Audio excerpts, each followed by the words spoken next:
Idukki Munnar high range ക്ലബിന് സമീപം 88 ലക്ഷം രൂപ ചെലവഴിച്ച് നിർമ്മിച്ച തൂക്കുപാലം ഉദ്ഘാടനം കാത്തുകിടക്കാൻ തുടങ്ങിയിട്ട് 6 മാസം. അപ്രോച്ച് റോഡിന്റെ നിർമ്മാണം പൂർത്തിയാകാത്തതാണ് പാലം തുറക്കുന്നതിന് തടസ്സം. പാലം എപ്പോൾ തുറക്കുമെന്ന പ്രതീക്ഷയിലാണ് ഇവിടുത്തെ തോട്ടം തൊഴിലാളികൾ.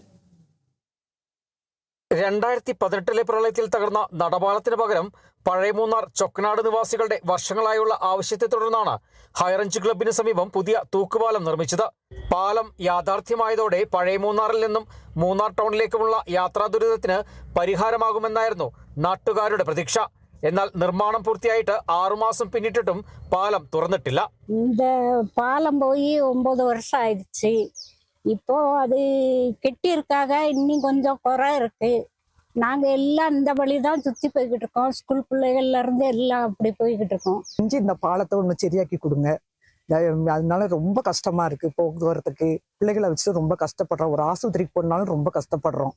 பிள்ளைங்க ஸ்கூலுக்கு போக ரொம்ப கஷ்டம். அதனால தயவு செஞ்சு சீக்கிரத்துக்குள்ள எங்களுக்கு பாலம் ஏற்பாடு பண்ணி கொடுங்க. 9 வருஷமா நாங்க பாடுபடுறோம். ரொம்ப கஷ்டப்படுறோம். சுத்தி போறதுக்கு எங்களுக்கு ஆட்டோவுக்கு அவ்வளவு பைசா கொடுத்தாலும் முடியாது.